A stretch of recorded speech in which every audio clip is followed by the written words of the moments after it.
مسعود اظہر کو ایک فہرست میں شامل کرنے پر کیوں تلا بیٹھا ہے، اسے کو خاطر خواہ فائدہ نہیں ملے گا. اور راہل بیدی صاحب کا یہ کہنا ہے کہ تسلیم کر لیا جاتا ہے اگر انہیں، جو کہ ہو چکے ہیں دہشت گرد، تو سفارتی سیاسی فتح ہوگی، اس کے علاوہ بھارت کے ہاتھ کچھ نہیں آئے گا. بریک لیتے ہیں، دیگر موضوع کے ساتھ حاضر ہوں گے.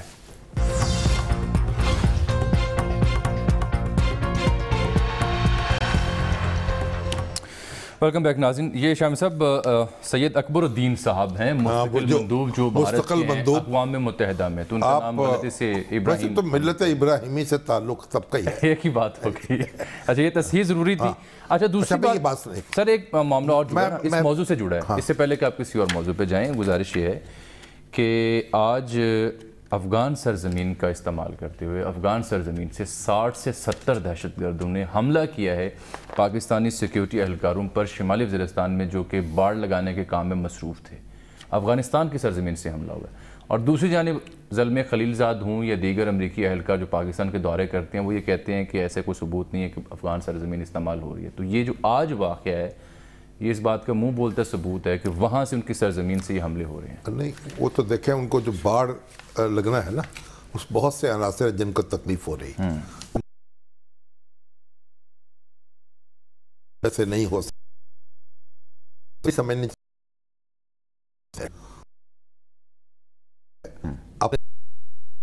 اپنے علاقوں پر اس طریقے سے نہیں ہے جس طریقے سے کہ ایک ریاست کا ہونا چاہیے. ٹھیک، خود ہمیں اپنے وہاں دیکھیں نا، ہمارے ہاں کس طرح کے ایلیمنٹس موجود ہیں جو ریاست سے بالا اقدامات بھی کرتے ہیں. صحیح ہے. تو بیچاری افغان حکومت تو بڑی ہی قسم پرستی کا شکار ہے. ٹھیک. اچھا میں ایک بات یہ کہنا چاہتا تھا کہ بھی یہ بات آپ نے کی. میں آج ایک ریسٹورنٹ میں کھانے کی میز پہ بیٹھا تھا، تو وہاں ایک محترمہ آ گئی، ایم پی اے تھی، وہ قمر لیاقت PMLN کی اور لاہور کی سیکریٹری بھی ہیں. تو مجھے ملی اور کہا جی کہ آپ نے جب الیکشن ہوئے تھے اور اسپیکر کو ووٹ پڑے تھے تو اس میں آپ نے میرا نام لیا کہ قمر لیاقت نے بھی اسپیکر کو ووٹ دیا ہے پرویز الہی صاحب کو. اور یہ سوشل میڈیا پہ ان کا غلط خبر چلی کسی میرے مخالف نے، پھر وہ بھی چپ کر گئی اور مجھے اتنا صدمہ پہنچا اور مجھے اتنا زخم لگا آپ کی اس بات سے کہ میں آج تک وہ مندمل نہیں ہو پا. تو آپ نے منتمل کر دینا تھا. نہیں، میں کہہ رہا ہوں ایک ایک لفظ جو ہمارا ہے نا، وہ کس طریقے سے اثر ڈالتا ہے. اسی لیے میں نے فوراً نام تو مجھے بڑی، ان کو اکبر الدین بیچارے کیا کرتے، لیکن یہ شرمندگی مجھے بڑی ہوئی. اور میں نے کہا میں تو بہت احتیاط کرتا ہوں، کہیں اخبار میں آگے ہوگا، کہیں کوئی سوشل میڈیا پہ کچھ کہیں ایسا ذکر ہو گیا ہوگا. لیکن بہرحال یہ ایک ذمہ داری جو ہے میرے اوپر بھی ایک بوجھ تھا. اس سے پہلے کہ میں دیگر موضوعات کی طرف جاؤں، آج تفصیل تو لمبی تھی لیکن پہلا موضوع بڑا تفصیل طلب تھا. اب دیکھیں آج پاکستان تحریک انصاف کا یوم تاسیس تھا، تو عمران خان صاحب نے ایک بڑی لمبی تقریر کی. یہ تحریک انصاف کا جو یوم تاسیس تھا نا، وہ لاہور کا ایک ہوٹل ہے، اس میں منائی گئے تھے، پوری بیسمنٹ بھری ہوئی تھی. بین الاقوامی تو آپ بھی آن بورڈ تھے ان کے، قومی جناب، ہم تو پیش تھے، تھنک ٹینک تھے. بالکل نہیں، تھنک ٹینک تھے ہم، اس کے دستور لکھنے والوں میں تھے. تحریک انصاف. ہاں، احمد خان صاحب کی صدارت کمیٹی بنی تھی، نظر الرحمان بھی اس میں شریک تھے. دیکھیں، اور یہ حسن نثار صاحب اور ہمارے بے شمار دوسرے دانشور، ایک ولولہ تھا. اچھا اس میں اصل میں بات ہے، اس وقت یہ تحریک تھی، تحریک پارٹی بنی بعد میں پھر الیکشن لڑنے. ٹھیک. بہرحال تو خان صاحب کے، نہیں خان صاحب نے کی تقریر، انہوں نے جو میں کہہ رہا ہوں، مجھے یاد آ گیا وہ منظر کہ دنیا کا کوئی ٹیلی ویژن نہیں تھا جس کا کیمرہ نہ لگا ہوا ہو. وہ بھرا ہوا تھا، بندے زیادہ تھے یا کیمرے زیادہ تھے، اب یہ کہنا مشکل ہے. اور بڑی پوری دنیا میں اس کی دھوم بچ گئی تھی اس پریس کانفرنس کی. تو خان صاحب کی جہاں تک مداحی کا تعلق ہے، وہ تو اپنی جگہ ہے نا. اچھا آج تقریر میں اس لیے بات ختم کرنا چاہ رہا ہوں کہ وقت کم ہے اور موضوع ایک بڑا دلچسپ ہے. خان صاحب نے اپنی تقریر میں کافی موضوعات پر اظہار خیال کیا، ان پہ بعد میں آتے ہیں. ایک وہ اپوزیشن کے اوپر خوب گرجے برسے کہ یہ اس لیے چیخ رہے ہیں کہ ان کی کرپشن کی کہانیاں منظر عام پر آ رہی ہیں، انہیں کسی صورت بھی NRO نہیں دیا جائے گا. اور اب نواز شریف اب کہہ رہے ہیں کہ وہ علاج کے لیے باہر جانا چاہتے ہیں. شہباز شریف صاحب پہلے ہی علاج کے لیے باہر ہیں.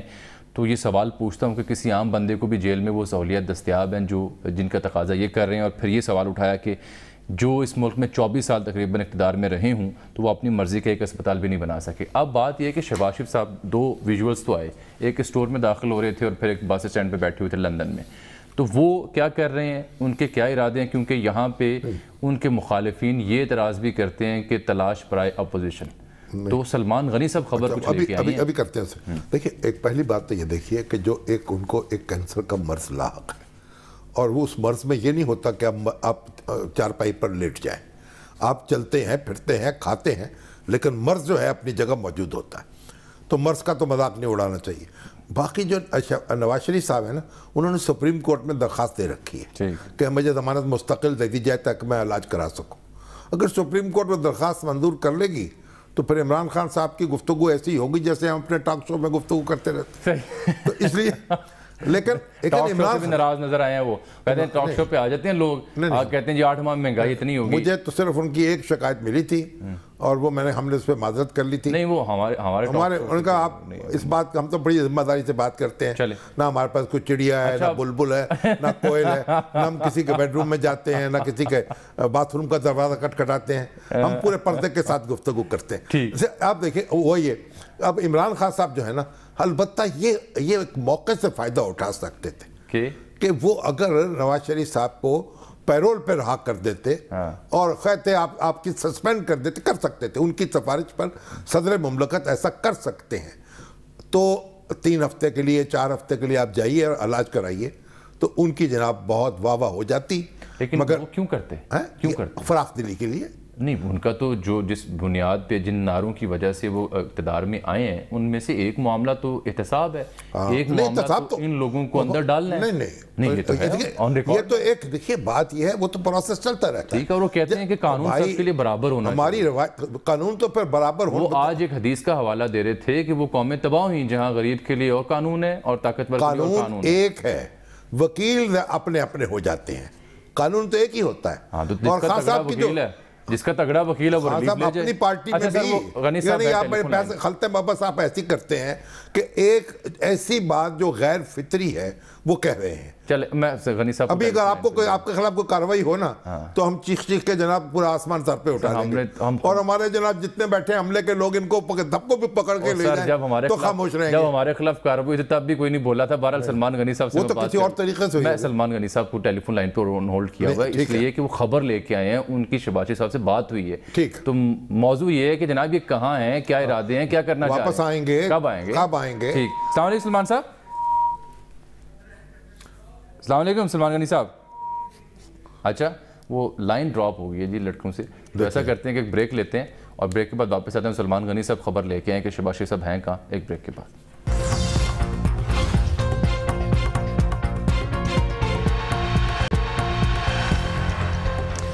ویلکم بیک ناظرین. تو بات کرتے ہیں ہم کہ شباشی صاحب کے کیا ارادے ہیں, وہ کب واپس آئیں گے, صورتحال کیسی ہے, صحت کیسی ہے. تو سلمان غنی صاحب خبر لے کے آئے کیونکہ ان کی بات ہوئی ہے ٹیلی فون پر. چینی تجزیہ کار آپ انہیں دیکھتے ہیں, پڑھتے بھی ہیں. سلمان صاحب خوش آمدید گروپ ایڈیٹر ہیں جناب. جی ماشاءاللہ. روزنامہ دنیا کے وہ نیچے ہم لکھ دیتے ہیں سارا کچھ. سلمان صاحب فرمائیے گا شباشی صاحب کہاں ہیں, کیا ارادے رکھتے ہیں, کیا ان کا پلان ہے؟ شامی صاحب یہ خبر میں کہیں سے لایا نہیں, بلکہ مغرب کی نماز میں اس خبر کے لیے تحریک میرے اندر خود شامی صاحب نے پیدا کی. جب انہوں نے اسلام پھیرا تو مجھے کہا کہ وہ کب آ رہے ہیں, تو میں نے کہا کہ آپ لندن میں ان سے مل کے نہیں آ رہے. تو پھر اس کے بعد آ کے میں نے ان سے رابطہ کیا تو انہوں نے کہا کہ میرے آخری ٹیسٹ جو ہیں وہ 8 مئی کو کمپلیٹ ہو رہے ہیں اور میں 14 مئی کے بعد وطن واپس آ رہا ہوں.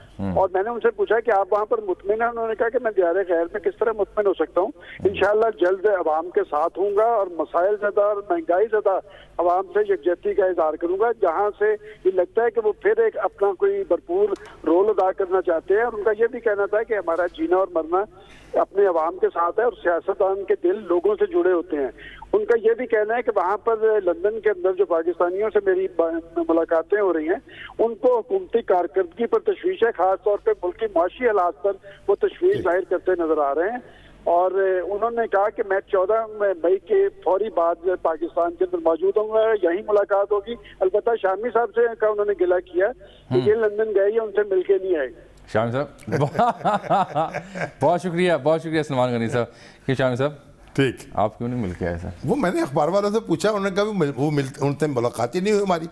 تو میں نے کہا اگر نہیں مل رہے تو پھر ان کے تخلیے میں کیا میں نے خلل ڈالنا ہے. ٹھیک بات ہے, ویسے بھی آپ بتا رہے ہیں صحت ٹھیک نہیں تو آرام. چلو چلیں اب ایک بڑا امپورٹنٹ موضوع ہے, مگر ایک بات سن لیں نا, اب ان کو اگر خان صاحب نے کہا اگر یہ ہسپتال بنا لیتے کینسر کا شہباز شریف صاحب اور نواز شریف صاحب تو پھر خان صاحب کیا کرتے؟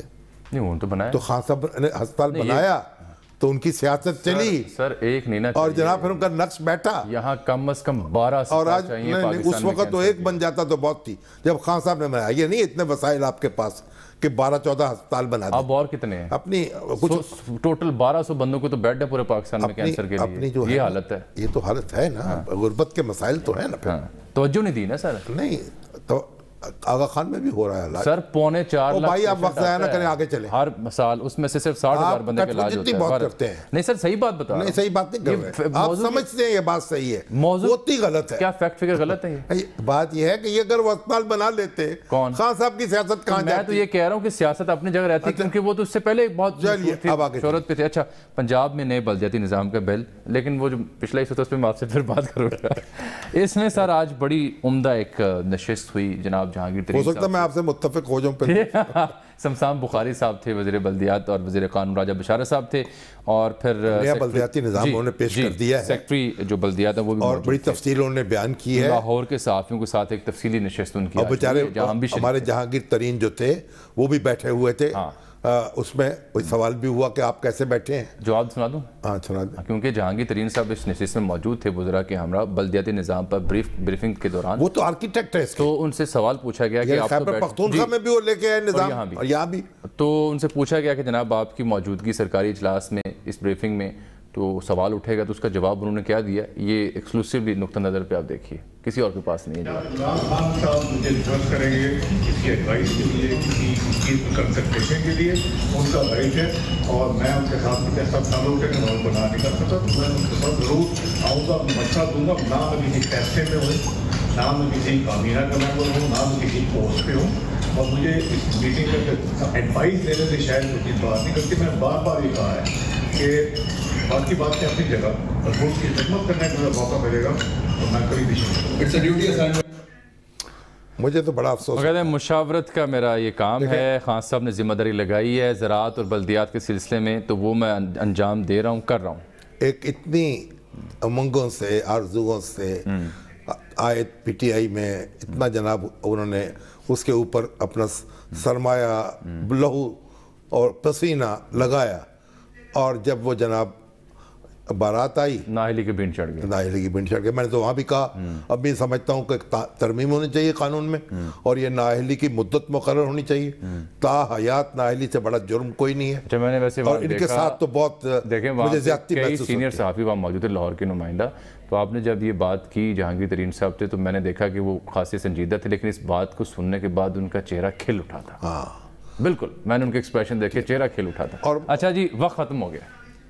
ذکر تو ہوا ہی نہیں اس کا، کر لیں گے پھر کل. آج تو جہانگیر ترین صاحب کو گفتگو کرنا ہی مقصود تھی. وہ تو بل تو اب اس پہ بحث ہوتی رہے گی. بل کا معاملہ بل بھی اچھا ہے جی، میں تو اس کے مجھے اچھا لگا. کل سر بات ہوگی انشاءاللہ. اجازت دیجیے، اللہ حافظ.